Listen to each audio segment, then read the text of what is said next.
Khondram Mema gi Laibak da mayam chongbiraro thabal se phajana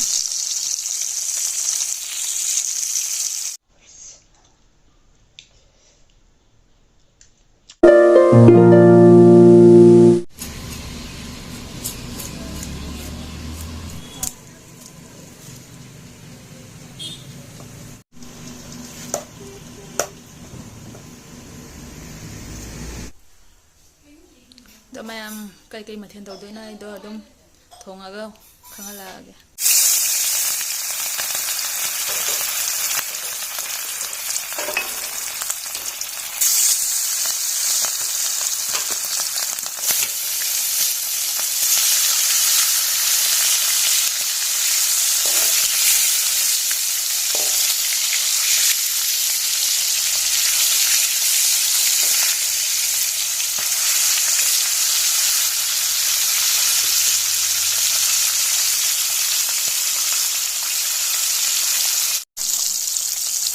Elisha da mun daga hausa da ne ba ko da za ka wuce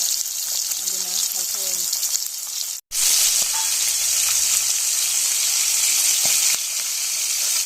ado mayam ai jenam methi kari kra jai re aba ko ado ai utpajin nang dre aba ko itomtana ka pa ga itomtana thong bani na dogi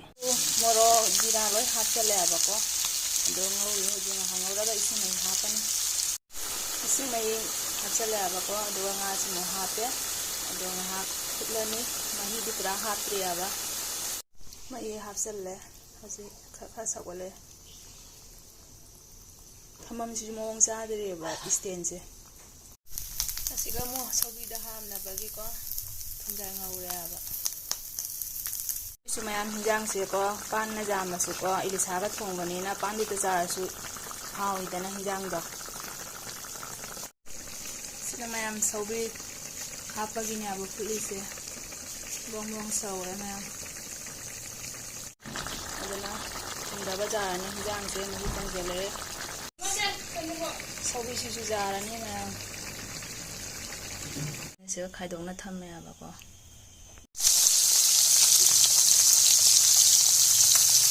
Hi everyone, welcome back to my channel. Ngasi gi mubang sidi Elisha ga panga thongba ma leijare sauri ama leijare sinju ma leijare sinju se aina tonga ga hatre ba ko lupam bi thumjang oba duna dum tonga wa hela ba do ma dum hapchale aba je totri ado ma mai cha ba hojarage ado agi puri se mayam ko lakhipu da gi lera pani aba top se mayam phajadi ai dum comment da haibiro mai nonging ba comment am se mayam da dum share do jara ka ba dum pa jara ka ba ko adudi mayam video do ina punna jeminarasi Nap lawai pan se khumul lama ni bala bala talipan ga masak amta udre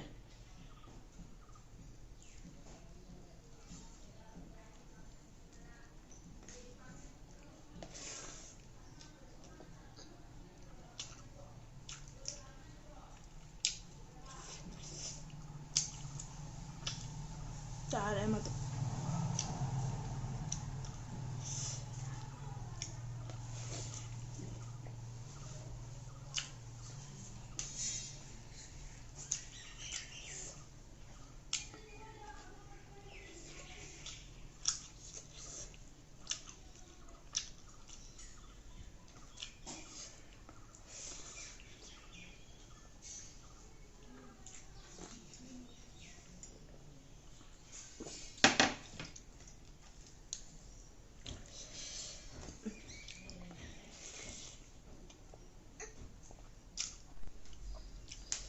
pan se mumandana ba ko ekdam hai sini ne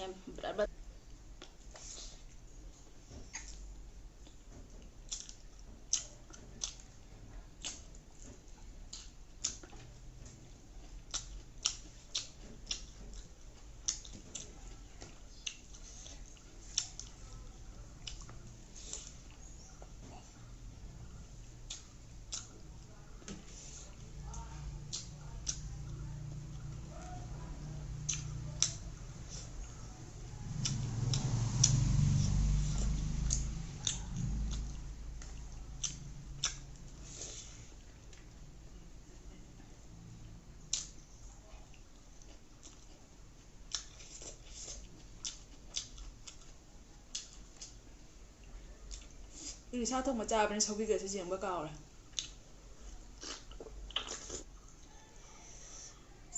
haure Elisha thongbase kasaradi Elisha ga panga hairgadi loire ko fazana haure ba adugi mati Elisha se na kame yong na haiba ko nangi Laibak tudi thabal chongbasu yani ay ko mayam aigi Laibak se yam sang mane ba ko khusang amane ba aduna kumsi gi thabal sidi aigi Laibak ta Khondram Mema gi Laibak ta mayam chongbiraro thabal se fazana Elisha thonga bani na topa mathen ga di jam tawtre ba topa chaning de Elisha thonga ga topa mathen jam na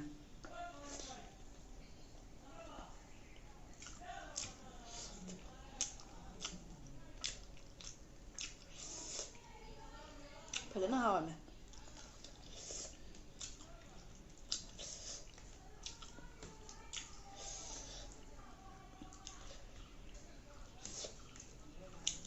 adi hawa ye bu maru di khajam jawe ba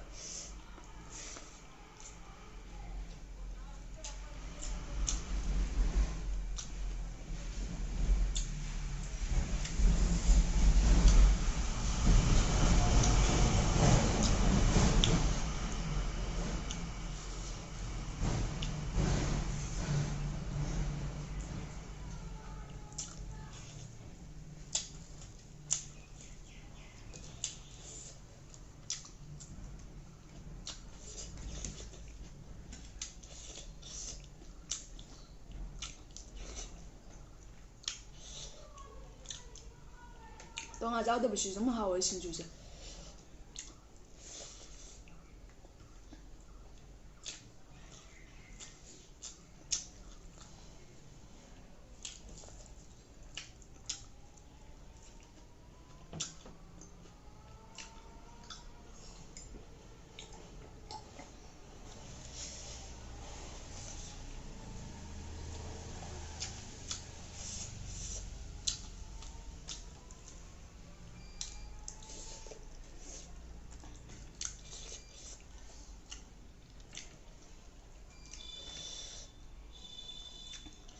fazana haure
fazana haure panja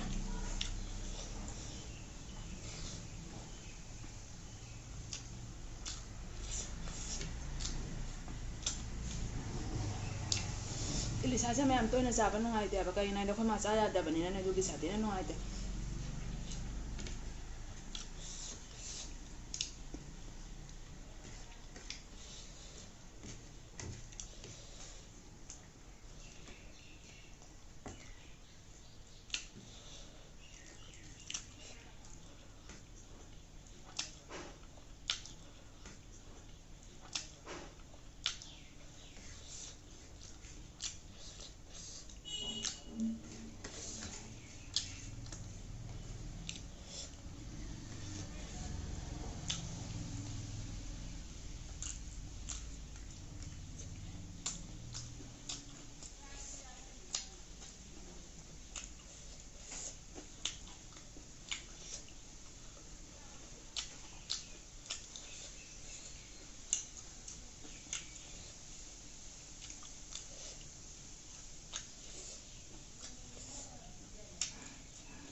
ꯍꯥꯎꯈ꯭ꯔꯦ ꯁꯤꯡꯖꯨꯁꯤ ꯐꯖꯅ ꯍꯪꯉꯒ ꯂꯣꯏ ꯆꯥꯔꯦ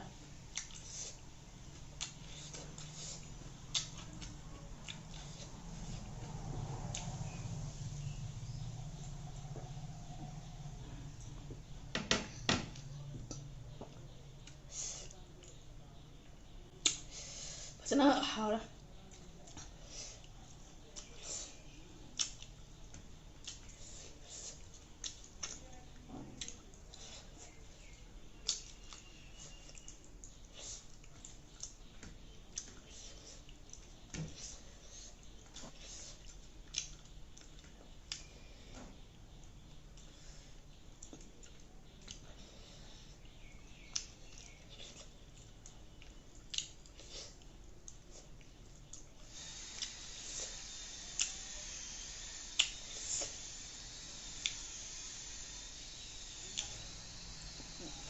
ꯄꯥꯟ ꯊꯣꯡꯕ ꯆꯥꯔꯕꯅꯤꯅ ꯂꯣꯏ ꯅꯞꯁꯜꯂꯦ ꯍꯥꯏꯕ ꯈꯨꯠꯇ ꯂꯦꯛꯈꯤꯒꯦ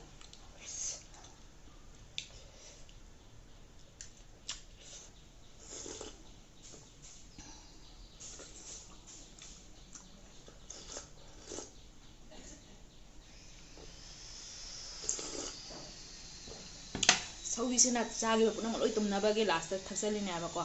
ꯑꯗꯣ ꯃꯀꯣꯛꯁꯦ ꯂꯦꯝꯃꯦ ꯑꯁꯤ ꯆꯥꯔꯗꯤ ꯀꯨꯏꯅ ꯆꯪ ꯇꯥꯔꯦ ꯆꯨꯞꯄ ꯈꯣꯠꯄ ꯇꯧꯕꯗ ꯃꯌꯥꯝ ꯃꯇꯥꯡꯁꯤꯗ ꯚꯤꯗꯤꯑꯣꯁꯦ ꯁ꯭ꯋꯥꯏꯁꯤꯒ ꯂꯣꯏꯁꯤꯟꯖꯔꯒꯦ ꯑꯗꯣ ꯅꯧꯅ ꯌꯦꯡꯕ ꯏꯆꯤꯟ ꯏꯅꯥꯎ ꯑꯣꯏꯕ ꯇꯥꯔꯒꯅ ꯁꯕꯁꯀ꯭ꯔꯥꯏꯕ ꯇꯧꯁꯟꯕꯤꯔꯣ ꯉꯁꯤꯒꯤꯗꯤ ꯕꯥꯏ ꯕꯥꯏ